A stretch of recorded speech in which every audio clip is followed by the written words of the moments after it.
Hi, my name is Songbird and welcome to another Humble Hour series where I dedicate an hour to spend a random game I got through a Humble Bundle. Today's game is 80 Days. I know nothing about it other than its name and what you see before you right now, so let's get into it. I'm guessing based on the title 80 Days it has something to do with a Jules Verne novel going around the world in 80 days. Anyway, so the screen popped up, so we got London, 1872. I have entered into the service of a new gentleman. It would seem he's a gambling man. Inkle presents...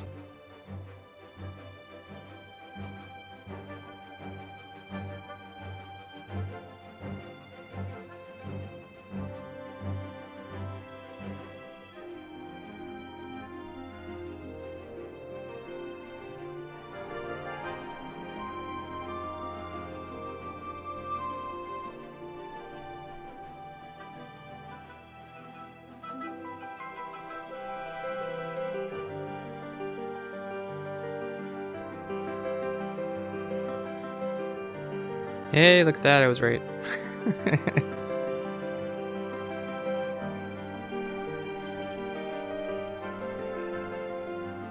Oh, you want me to click on that, I guess? Okay. I can do that. Begin! Begin what? What are we doing? Monsieur Phileas Fogg returned home early from the Reformed Club and in a newfangled steam carriage besides. I helped him down, and the iron-lunged, steam-driven horses clattered away. "Passepartout," he said, "we are going around the world." "Around the world, monsieur?" I asked, utterly astonished. "We shall circumnavigate the globe within 80 days." He was quite calm as he proposed this wild scheme. "We leave for Paris on the 8:25 in an hour." "You are in jest," I told him, in dignified affront. "You make mock of me, monsieur. I am quite serious. Pack an altimeter and an evening jacket. There's not a moment to waste." "Your character's not polished. You, Passepartout, now have funds?" I don't understand. I didn't even select one of those. Quickly, Passepartout, collect your things and we will be off. Fogg's apartment, there was just a moment to see... Wait, what? There was just a moment to seize anything further that I thought might be useful for our long trip. Well, the altimeter and the evening jacket, but some playing cards would be nice. Can I only collect two things? Ah, playing cards. Inscribe... I don't know what those are for. Adventures, humor, style work, official soldier types. Slender volume listing all shipping routes. And describe markings, describe recording of a symphony. Valuable in Vienna, Paris, and Copenhagen. What? Oh, I can only have one or the other. You know, always trust a man and will search woolen shirt. Well, you know, you didn't say anything about my clothes. I have a jacket now. Wardrobe set 1 of 3 on. You can always trust... Okay, the cut is most dependable. I'd rather take one of these, I think. Is there a way to rotate it? Maybe? No. Do I want a shipping timetable or a wax cylinder? Describe recording symphony. Let's go wax cylinder. Can I go? Is that it? Alright, there we go. Oh, pack. That's what I thought it said back. We must discover our route as we go. Onwards. Yeah. Embark. The Amphitheater Express to Paris. The guard's van has space for one suitcase, which will suffice. This promises to be a bearable route.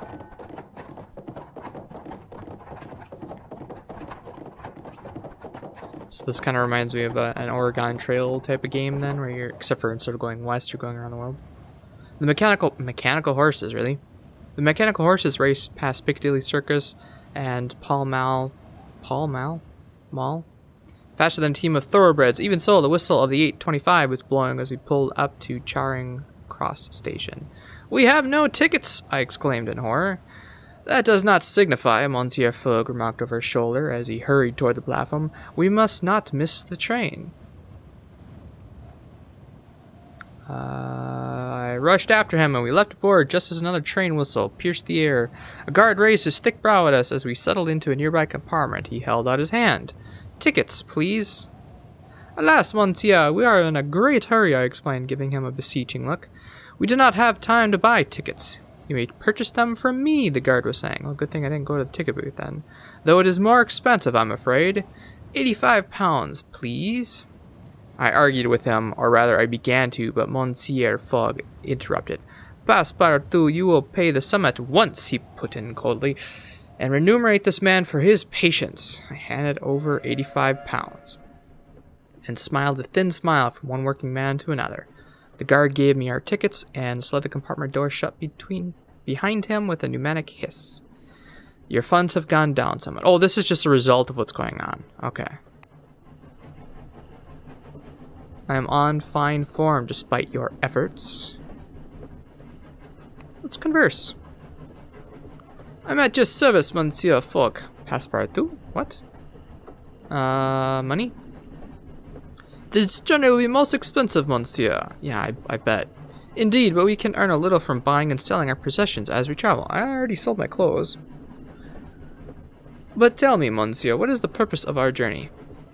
"I have made a hefty wager, and I do not intend to lose. That's hence why gambling, man." Okay. London smog gave way to rolling hills and the pastures of Kentish countryside, still untouched by the hand of technological advancement.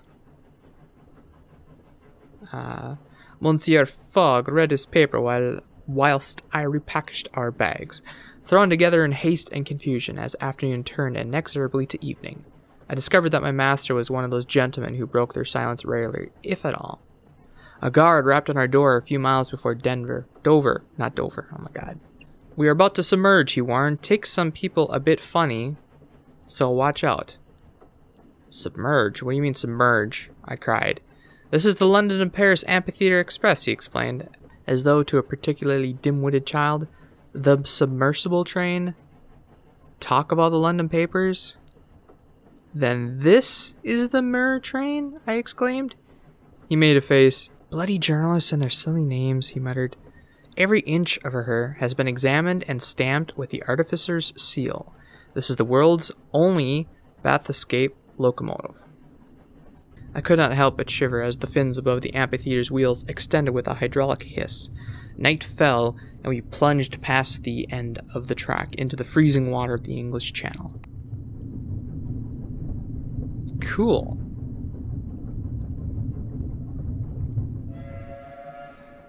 The amphitheater plowed through the water overnight and splashed up onto wider gauge French tracks at Calais as dawn broke.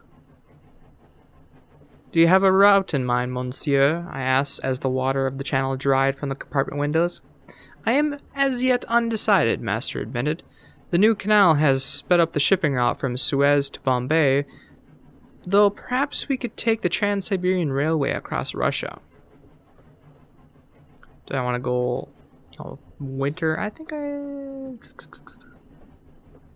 gonna go Suez. So surely not Siberia, I exclaimed. "It is so cold and grim, and I have a particular fear of bears." "Then we would do well to buy furs," he replied, refraining from rolling his eyes. "There are other alternatives. We may also travel overland and across the Black and Caspian Seas." "Which is fastest?" "I believe," said he, "that is what we shall put to the test." Parbleu. I scarcely knew what to think. I am not good at reading French, so I apologize. We arrived at Paris Gare du Nord just after 1 o'clock. Automaton porters lifted our luggage and then our persons onto the platform with long, delicately filigreed iron arms. Paris, city of my heart. I was home, but not to stay.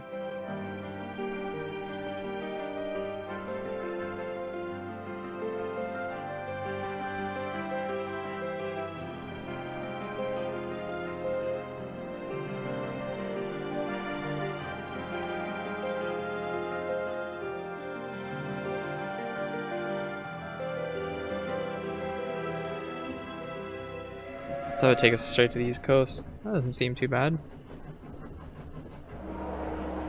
Several of our possessions would sell efficiently here. Markets. So we can buy. Oh, here's my money. There we go. Tucked away in the 7th arrondissement is my favorite market street. Evening jacket, so this would be good for like Siberia. Extra suitcase. Geometry equipment. So geometric, valuable in Copenhagen, Warsaw, and Budapest. Shaving kit. $4 per heaven day. Sure. Let's get a shaving kit. We'll need another suitcase. Make this a magnificent bottle of Chateau de Yquem. Worth. So if we go through Germany, I can sell it for $2,300. Yes, please. Traveling coat. I kind of wish we had another suitcase from the start, but tucked away the 7th arrondissement. Here we go. Geometry equipment. Valuable in Copenhagen. Where is Copenhagen? Budapest, I know, is like China, right? No. Oh my god. Warsaw, Alaska? My lack of geography is really showing here. Oh, damn. I'd have to wait a whole day in order to get to the bank. A game of whilst later, I think? What?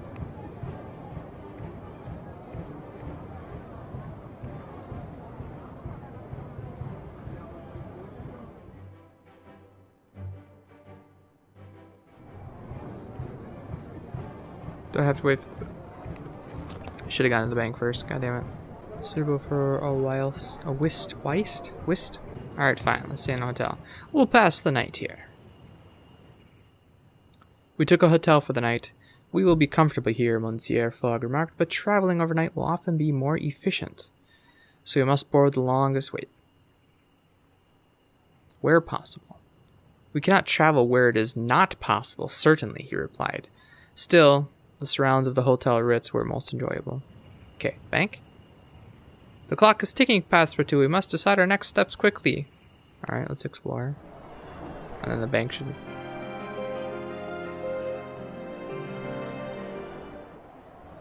We had a few hours to spare. Asked Monsieur Fogg if I might enjoy my city before we had to leave. I should have done that first, basically. Indeed, and you should learn everything of note, but be sure to relay it. I nodded and headed into town. The talk on the streets was of one thing only, an enormous, elegant oval stadium constructed upon the green fields of Champ de Mars and containing the technological marvels, art museum, parks, and milling crowds of the World's Fair of 1872. Must see Warsaw last year's inside. I ventured inside. An artificer was replacing an arc light. I went west.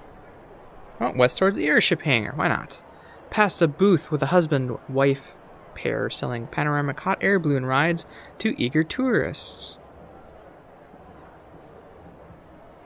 The hangar was crowded with airships and flying machines of all shapes and sizes, attended by sharp-eyed crews from all over the world, and my eye was immediately caught. Coal-power twin gyrocopter, so it's like a helicopter sort of thing, twin-bladed. So interesting.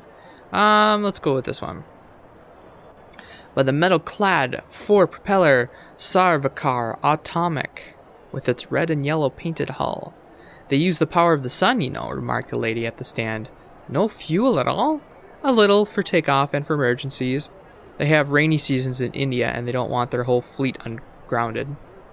Atomics, such as this, sailed the skies of British India near the Delhi home of their inventor, Amelia Sarvikar. Perhaps one day soon, Monsieur Fogg and I would find ourselves flying in such a craft. I returned to the exposition center, my thoughts churning with clouds and engine rotors. Avenues sprawled in every direction between the invited illuminated pavilions of the exposition. An artificer was replacing an arc light, which had been burned out. She first disconnected the strange machine powering the lights. It had a spinning iron wheel, which was wound around with a series of armature coils. What is that device, Artificer? I asked politely, my eyes straying to the copper lily pin which proclaimed her profession.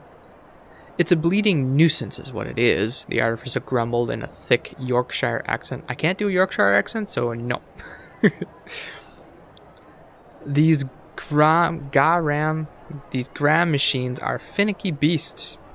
Gram machines? I inquired. Well, it's a... Oh, never mind, she waved my question away. It's a steam engine, alright? Only it doesn't make steam. Will that do? I hate explaining this stuff to laymen. The harshness... Well, let's see. Sorry, no, turn.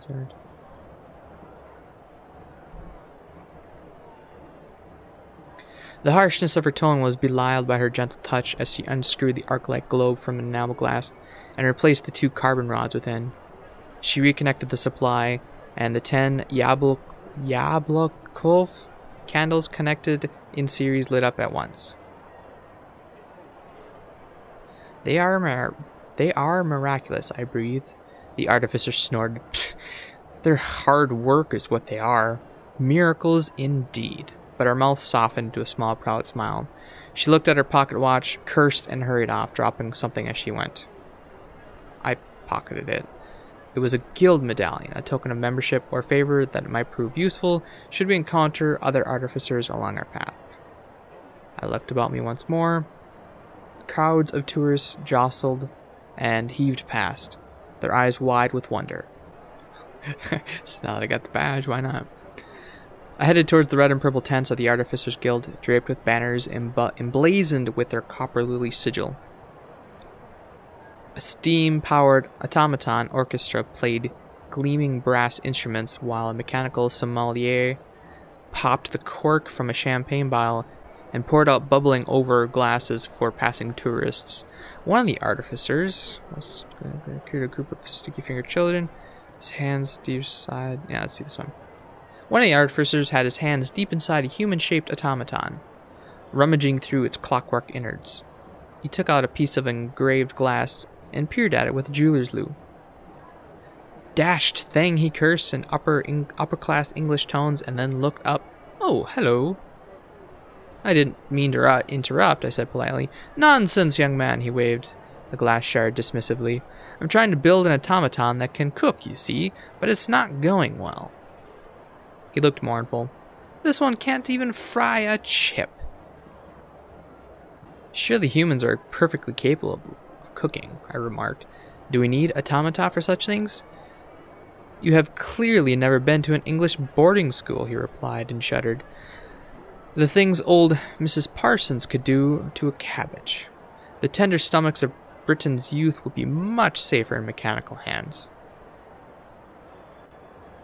Perhaps you should simply hire French cooks, I suggested with a little wink. A French cook, eh?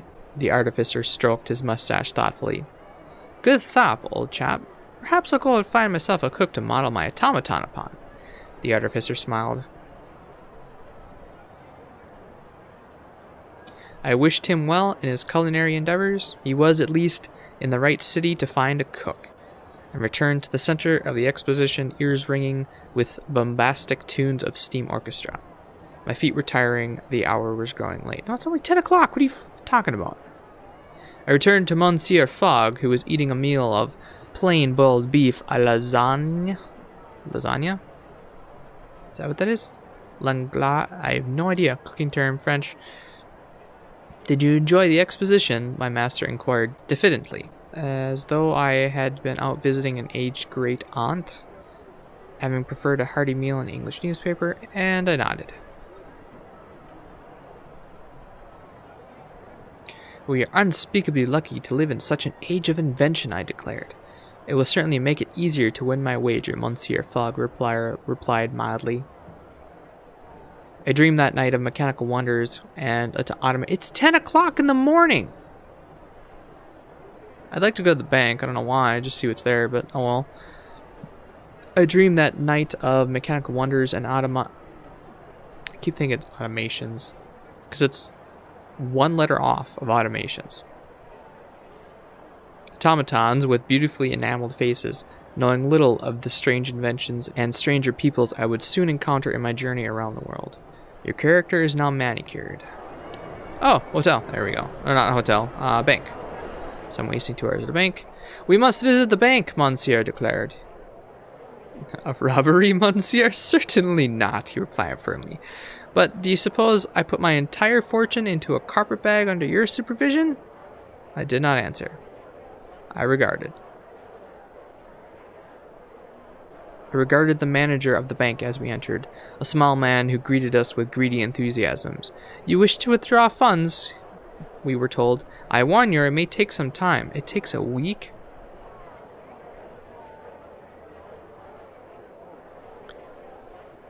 So, on Tuesday, what day is it today? Thursday? So, almost a week?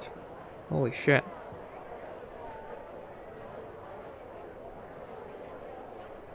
I'm gonna say, yeah, sure. We require £1,000, my master announced. At least it was his decision, right? Not mine. The manager nodded. I will have to communicate with London first. Of course, he apologized. I should have a reply tomorrow. It seems, Monsieur Fogg remarked as we left, we have some time to dispose of. Return to the bank tomorrow, collect your funds. Have to wait till 10 o'clock tomorrow. Hotel. We'll pass the night here. What remained of that day?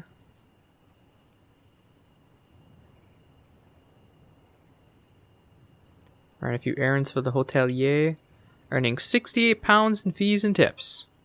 Your funds have gone up somewhat. Your relationship with Fogg has deteriorated. Our funds will be ready to collect when the bank opens. Tapping the clock will skip the time forward. Oh, here we go. Okay, bank. Your funds are ready. We returned to the bank at opening time to collect our funds, and then we were ready to proceed once more. Okay. You can manage another case, can't you, Passepartout? What do you mean? I already bought everything. Okay, so. I kind of want to go to Berlin. Nice, Munich, Vienna. There's Budapest. Now, I thought, just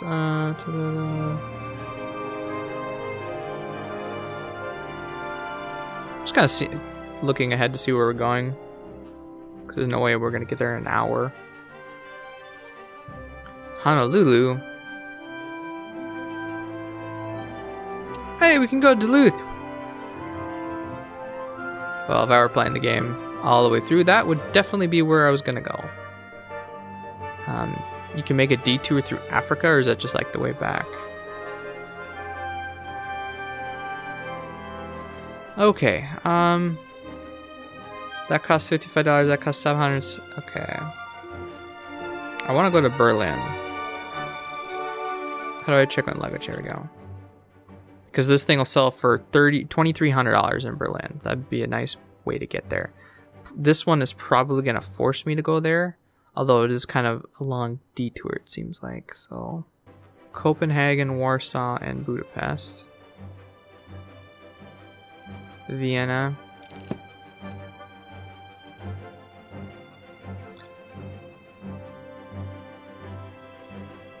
I wonder if I go to Vienna, will I be able to... Yeah, let's go to Vienna. What? Hire space in the guard's van. Here we go. I was gonna say, because there's... There we go. I can have 5 now. This looks like a bearable route. I was gonna say, I just bought a ton of shit. I'm not gonna leave it behind. Boarding the Orient Express was altogether calmer affair than our race through London had been. Mechanical porters loaded us in through the windows, then snapped them shut with a delicate click. Oh, that's interesting. The train was extremely fast and could sweep us across the whole of Europe, or at least as far as the Deutsches Kaiserreich, where the track currently ceased. At long last, whistle blew, and we began our journey east.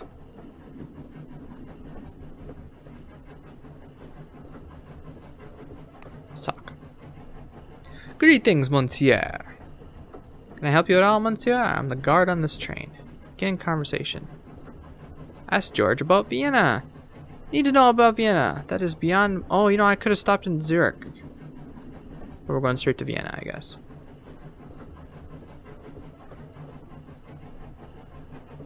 Oh shit.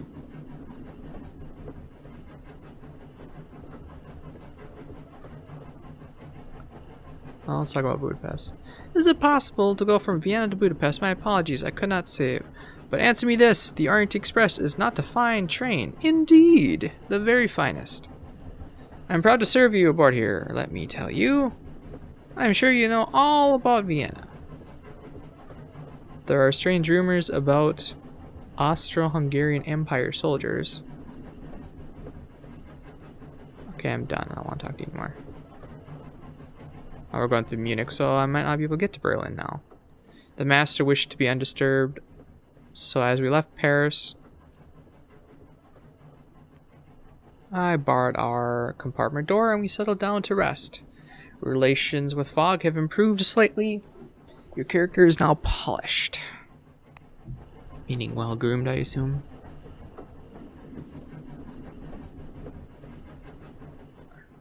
We arrived at Vienna in the early hours of the morning.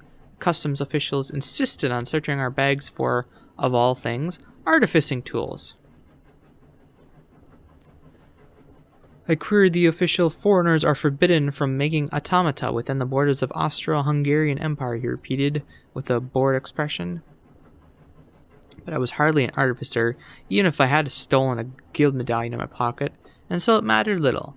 The sun rose in the sky as we left the station, illuminating the wide, tree-lined avenues of Vienna in pale, welcoming light. I really would like to go to Germany. The wax cylinder could earn us well here. We will have to explore Vienna to find an onward journey. So let's get to 7 o'clock. So... what was the one in this one? Vienna, yes. That's in Venice, not Vienna. What was Vienna? In Karachi? I need to go to... I thought it was valuable... Oh, it says here. Valuable here. So they changed the words. Alright. So, I can get 460 for it. Anatlia, part of the Dusty Road set. Perfect for riding in the front seat of a car. I don't know. Am I gonna need these two? I'll put it there, I guess. And a music box. And a windscarf. Why not? Okay. Our completed engineer shed shall help us negotiate times of mechanically unstable journeys. Alright. So I have to explore, I assume. New routes discovered. God damn it. I knew it. I should have gone... Damn it. I did not see a single flesh and blood soldier in Vienna, the city of music. My dear friends, the rumors are quite real. The Austro-Hungarian Empire's might is built upon armies of mechanical men.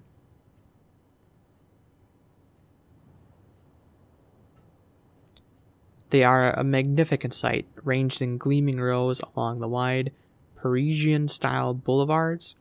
Their enamel uniforms shined to a polish. I hurried away, not wanting one of those blank eyes to turn my way. They did not follow me, of course. I strolled back along the avenues, watching the city pass by with new eyes.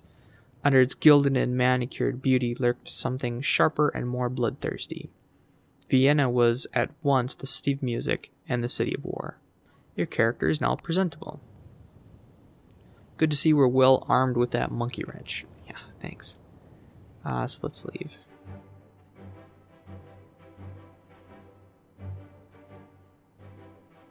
I want to go to Berlin, god damn it.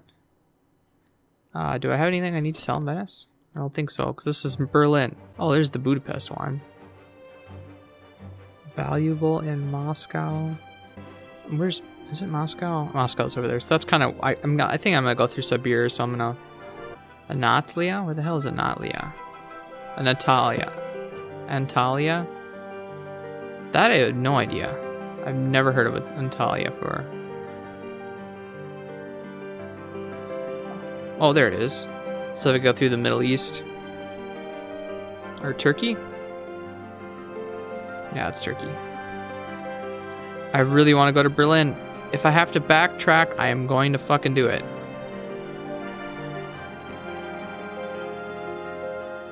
The next departure leaves tomorrow. To travel this way, we have to spend the night. Tomorrow at noon, okay? How do I get back?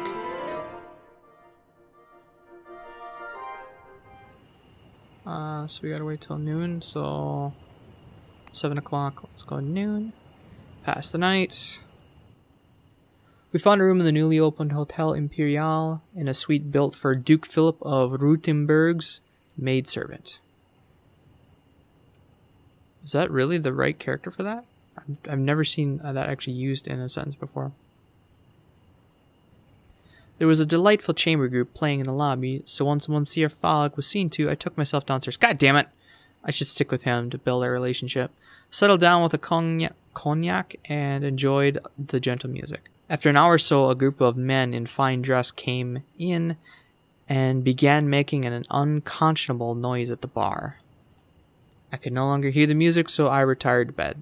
The city may possess the most beautiful melodies in the world, but there are Philistines here, as everywhere else. Okay, so I gotta wait till noon. Okay. Depart. God damn it! I fucking missed it. I really want to go to fucking Germany.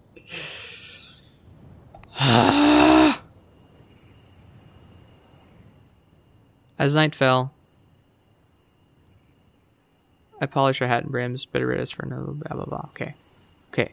Get close, but not past. Thank you. I don't know why I couldn't just say.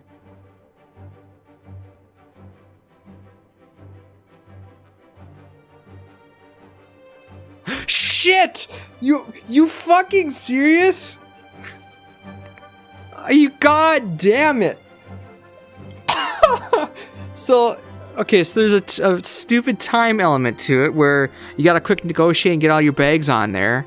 And it rushed me through it, and I clicked depart, but I was, god, fuck. Spending 3 days in Vienna because I can't get out of the train. Oh my god, I'm going to Germany. I swear to god, I'm going to Germany. Can I go there now? Okay, so why did I fast forward time then? I have plenty of time. There we go. The luggage rack is spaced for 3 suitcases, which will suffice. God damn it. Time's... I hate it that time goes by when you're just talking to people. Hey. It was not the Orient Express that took us northeast from Vienna towards Warsaw. That train traveled to exotic locations. We were destined for the gloomy cold of the north, into the paws of the bear of Russia. Aboard the train we stayed to ourselves, fearful rumors of secret police and the entrapment of strangers that one heard of from time to time. We'll just wait. Pickpocketing rife at Paris' World Fair. I want to backtrack to Berlin. The train itself was comfortable enough and fast. We arrived at Warsaw before nightfall. Several of our possessions would trade well here. Yeah, I bet. Accordion at Athens, but that's like the wrong direction. Helsinki, that's, I think, in Alaska? Gentleman's wardrobe set could be useful. What did, we're in Warsaw, right? So what was going to sell in Warsaw? Karachi. Berlin, yes. Valuable here. Again, the fact that they switch that is kind of confusing. You're not going to fit there. Will you fit there? Nope. Well, I might be going through Alaska anyways, because I'm going north, so. You're going to make me explore. I trouble you do not play that Demian accordion. Okay, in my presence again. I can't travel until I explore, probably, right? So let's. Looks like we'll be sleeping with the rats. Oh, fuck. We lost 10 health for that? The hotel was too expensive. We had no option but to curl up in the shady spot on a tree like wild dogs and try our luck outside. The night was cruel and hard. So early on in our trip, I thought I was going to die. My fuck. Really? God damn it. So you let me go back to but you won't let me go to fucking Germany, huh? Going out in the day, I encountered an incredible creature as tall as a house with wide swinging metal arms like a rampaging giant. I fled, running like a wild and crazy thing until I was thoroughly lost. Yes, great. I'm not going to be able to go to Germany because I didn't go through to Amsterdam, right? Is that what you're telling me? Is that the only place that thing is valuable too? Well, fuck. I think I might have to do some rearranging, put it in his briefcase that I can just drop at one point, but I guess we're going to Minsk. There's something that was good in Minsk, right? Karachi and Atlia.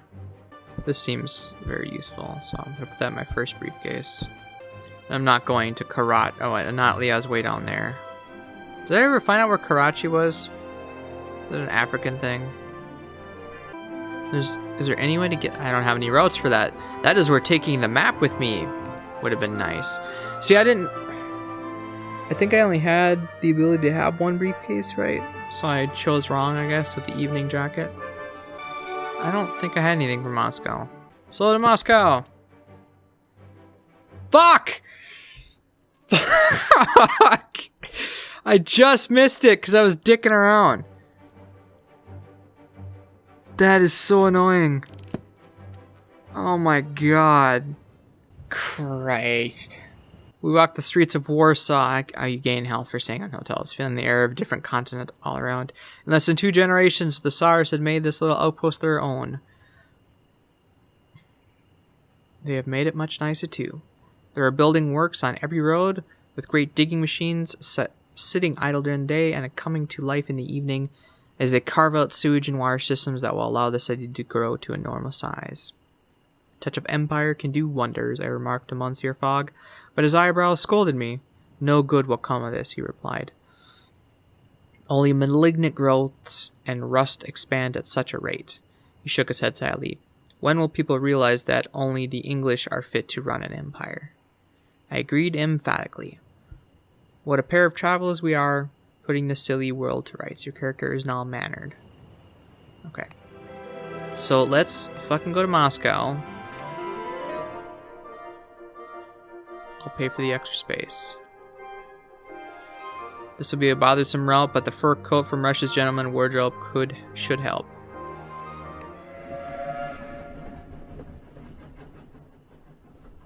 We clambered aboard the train. Monsieur Fogg settled in a far corner like a dusty old uncle, and I went to sit next to him, ready to attend his wishes. He had none, of course. Oh, he had no wishes but to be left alone. I thought that was going to say, but him thinking to himself is not a good thing, so I should say with him. We rode in silence. Fogg. A shaped mustache. Excellent. We arrived at Minsk after nightfall and watched as people hurried from the train and quickly disembarked, rather than spending the night on this train. Fuck! Some of our possessions would trade. So wait, there is something in Minsk I can sell? It'll be a rotten night if you find... Oh, fuck. Hotel.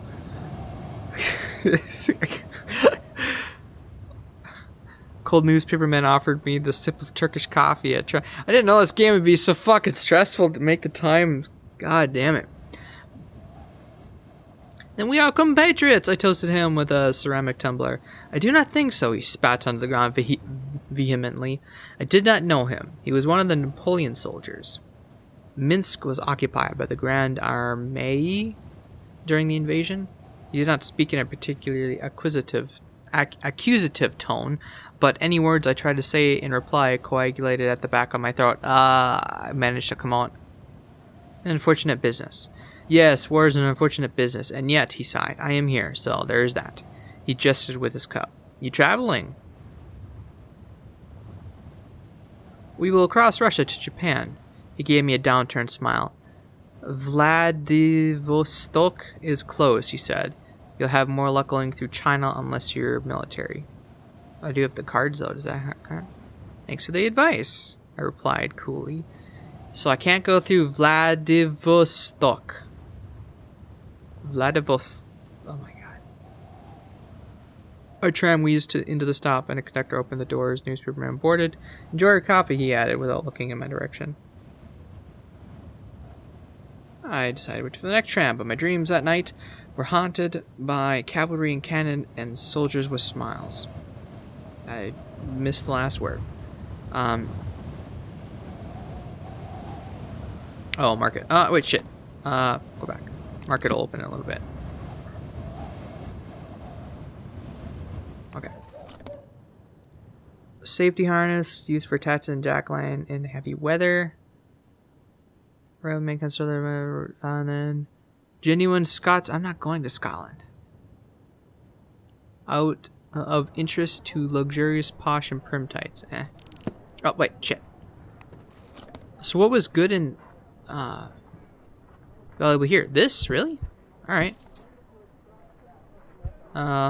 That seems kind of useful. So does that. So.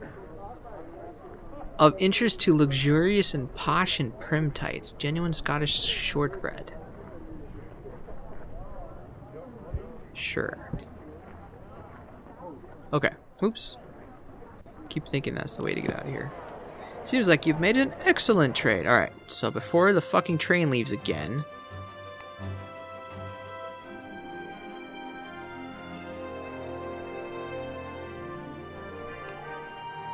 Fur coat from a Russian gentleman's wardrobe such to spur them on. But I need it!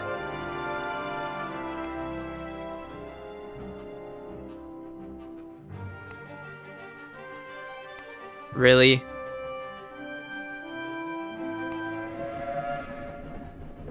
So what did I lose? Just more money? The train pulled up from Minsk station well after nightfall. Monsieur Fogg had taken to tapping his watch every time he began a new journey, as though he was recording the time of departure through some fantastical spring-operated signal. Most likely it was a nervous habit. A man of Monsieur Fogg's composure and steady complexion must surely hide some vagaries in his mental closet.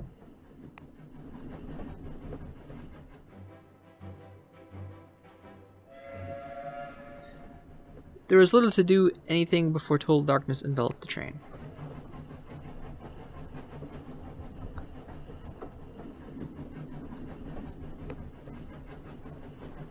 Greetings, Krasotkin.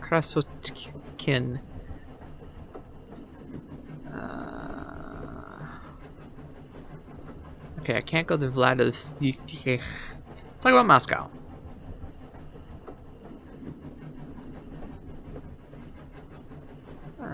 I don't want to talk anymore.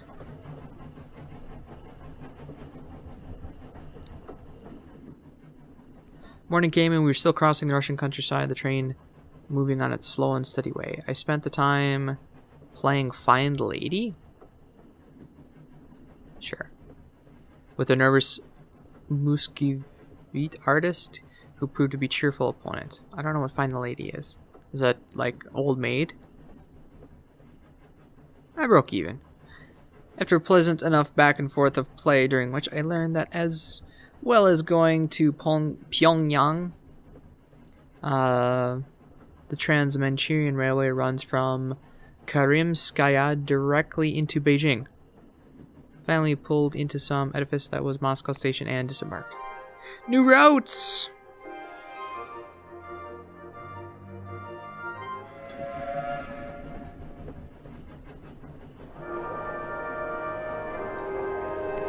Okay, we're in Moscow now. I'll get to that in a second. That's what would sell in Russia?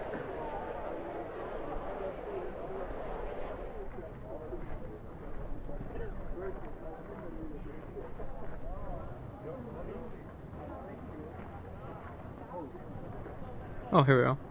Wait, no, wait. I'm looking for here now. What do you mean it would sell here? Well, here. What am I missing? I could sell this since I'm not going to Berlin anymore, I guess.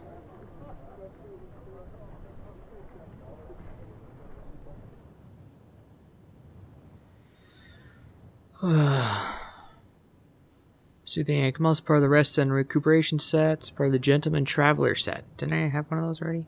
This one? No, wait. This one? Gentleman Traveler? Hey, I got the Gentleman Traveler set. I don't know what that's good for. I don't know what making sets are good for. Part of the Left of the Law set? A false passport. Englishman's healing salve for tired joints. Englishman wardrobe. Hey, I can buy my wardrobe back. Cut is most dependable. Color, wool trousers. Englishman's wardrobe.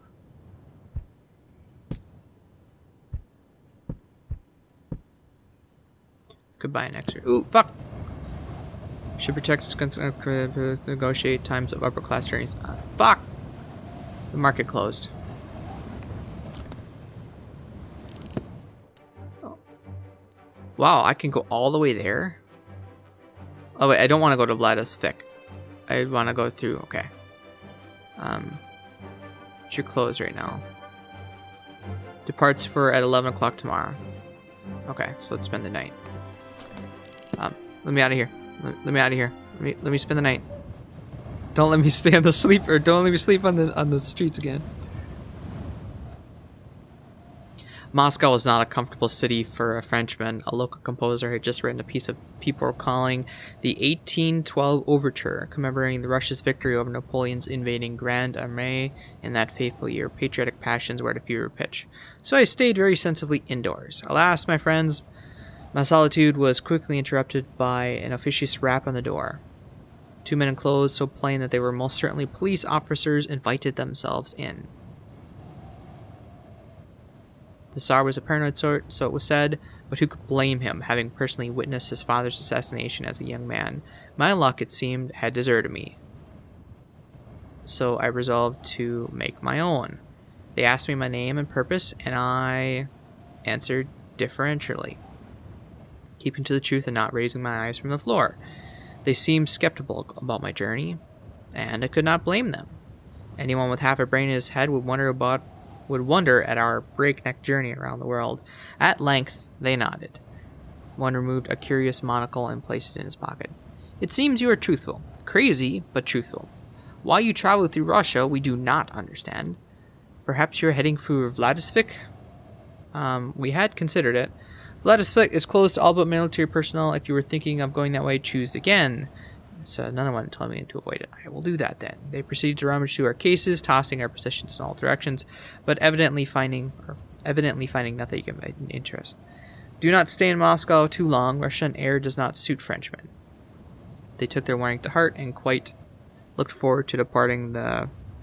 I'm not presentable. So I'll wait for the market to open. Because I don't want to keep wasting time. And market's open. Okay. The salve looks good. And the cold compress.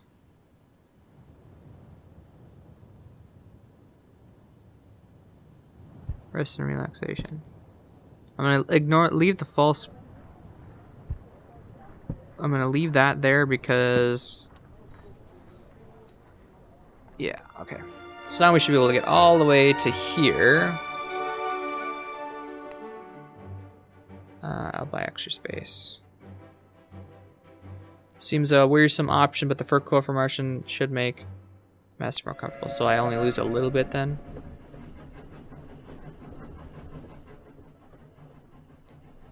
Bell in the stucco and whitewash Moscow station gave its third and final clang as the platform erupted in frenzy. What? We boarded calmly and found ourselves in a small cabin with heated water and even a shaving mirror. I do hope you're not spending too much Passepartout. That money has to last all the way around. Oh, wow, I didn't realize I had spent $2,000 already. Well, if we could have gone to Berlin, I'd have another $2,300. We were away. The last two carriages were heavily guarded prison cars, the fourth class, then third, and so on, with amenities scattered between passenger calls. Everywhere else was dusty and cold. It made my heart sink. My bed that night swayed along with motion of the train. From Moscow to Karimska was a journey of over 5,000 miles, and we'd only just begun. Trans-Siberian! We're losing health. I can't make it go any faster. Let's get our health back. That's nice. Our fellow passengers were a mix of convicts. You just said that. Political radicals, prospectors, businessmen. As she was harangued by a formidable Mammon. I ignore her. I'm gonna try to get as far east as I can. I don't know what steadfast has to do with anything. Losing more health. Well, let me fast forward. Let's get your health back. Starch collar, very good indeed. Ikensburg. Across the Urals today, at the risk of sounding like a jaded traveler, I must admit that they were hardly magnificent. Heaving up, well, yeah, we're going through Siberia. Heaving up of earth and forested hills for a few hundred miles, we stopped for an hour in Ekaterinburg, where I don't want to get off. I joined the lively cavalry officers as they ate, smoked fish, and played music to accompany their repast. One of them enjoined me to play his balalaika, kind of triangular mandolin. I was not musical, despite the best efforts of my rather talented mama. They would not accept my refusal and thrust the instrument in my hands. Plucked the strings gingerly and tried to assemble a simple tune away in a manger, which I mangled in almost blasphemous fashion for under a minute before the officers begged me to cease my playing. I have never heard the like, one of them said, admiring horror. Please keep the balalaika, my friend. You need the practice. A generous gift. I cannot wait to play for Monsieur Ferg. Should fetch a good price in San Francisco should we decide to sell it.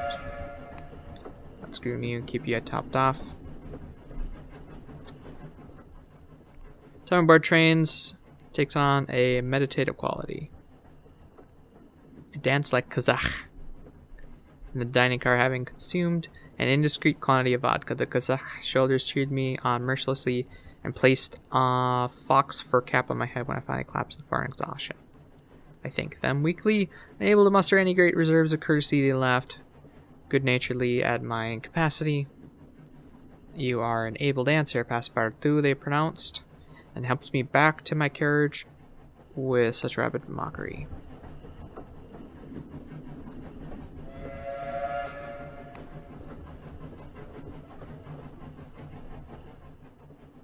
Omsk today we decanted. A full score of British, Dutch, and German merchants, and took on more military officers, who cleared an entire first-class carriage for the use of mysterious couple. I caught them, but lost interest quickly. However, well, one is, there are always things they could be doing better.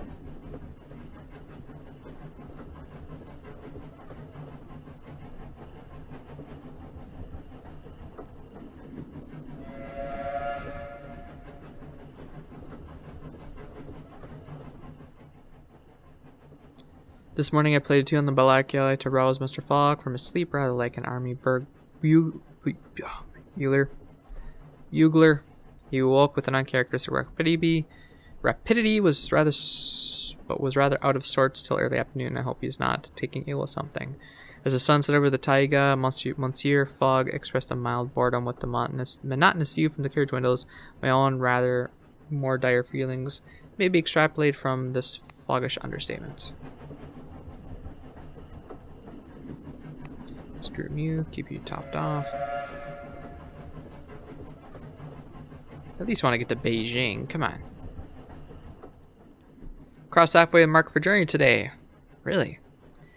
In the morning, okay, well, we wound up the Angara Valley towards the mining cap of Irkutsk. Why anyone would travel in that direction, I could not fathom. The Russians' wilderness was desolate, but at least the train was fast. Mongolia was a desert made twice as wide by slow animal pace of a horse's tread. Our journey continued. and by afternoon we had reached the magnificent expanse of Lake Baikal. As clear as the finest crystal, bounded by flower-banked cliffs on the western shore, and containing a thriving raucous population of freshwater seals. The trek ended at the lake's edge, but the great train showed no signs of slowing or stopping. I began to feel, as my master would say, a little perturbed. Now, my friends, this next sentence will seem to you the innovation of a madman, but I assure you it is utter, unvarnished truth. We drove straight from the shore onto the clear water of the lake, causing barely a ripple. I looked out of the compartment window and saw that the wheels pulled up, and zut alors, the train was hovering in the air through some unseen mechanism. I looked for tracks and could only just see them against the gleam of the lake. They were cunningly built upon pontoons which only just broke the surface of the water, though we did not touch them. What sort of train was the Trans-Siberian? Cool. That's cool.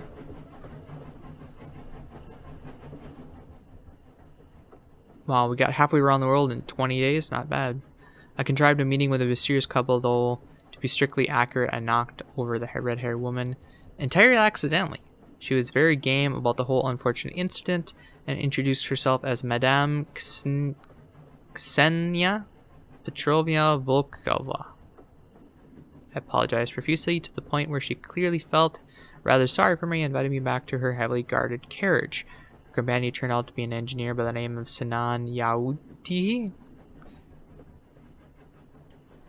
It was more a prisoner than a companion, as it turned out. Madame Volkova was his minder as much as his bodyguard. He had defected from the Ottoman sultans to the Russian Tsar some years ago and was the genius behind the rapid construction of the Trans-Siberian Railway. He seemed reluctant to talk of it, so I changed the subject to lighter topics. He had a particular fascination with minerals and could hold forth on them for hours. I feigned interest with enough authenticity that he embraced me like a long-lost brother. At the end of discourse, he rummaged in his bags and presented me with a chunk of glittering green malachite. "This is mine in Urals. I want you to have it. Passepartout," he said. "It has some value. I hope it will be of use to you." The hour grew late, and I took my leave. Madame Volkova thanked me for entertaining her companion and warned me to say nothing of what he had told me to anyone, with a smile that belied her light-hearted tone. A strange day. Malachite chunk should fetch a good price in San Pedro should we decide to sell it. Let's clean you up.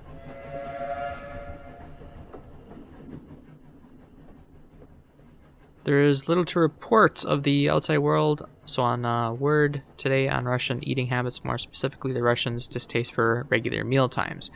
I met a fellow Fletchman today who said to me the Russian meal is a guide to the Russian character. I made a jest about tastelessness, but he demurred.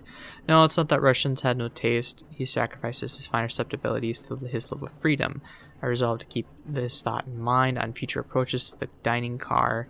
If our locomotive suppers are not triumphs of culinary art, they are at least the signal examples of logistical achievement. Did I finally make it to Karimska? We pulled into Karimska in the evening. From Karimska, it was possible to branch onto Chinese Eastern Railway to Beijing, so we disembarked onto the platform. We watched the train pull away, and I knew we would miss the hot water, leather seats, and the gentle rocking of the carriage.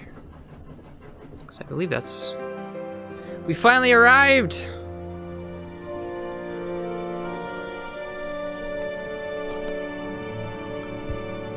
Complete the Russian costume. There we go. Wait, you're not gonna let me? There we go. We'll need another case as well. Alright, well that is the first hour of 80 days. Definitely a lot of replayability as you take different routes and things like that, but I really wish we could have gone to Germany just to sell that bottle of wine. Because we've already gone through like $3,000 of our money. I mean, it was a long trip and we had to buy extra bags and shit like that, but still. I haven't actually read the Around the World in 80 Days novel myself to know what route they take, but I presume that the people that made this game would allow you to do that.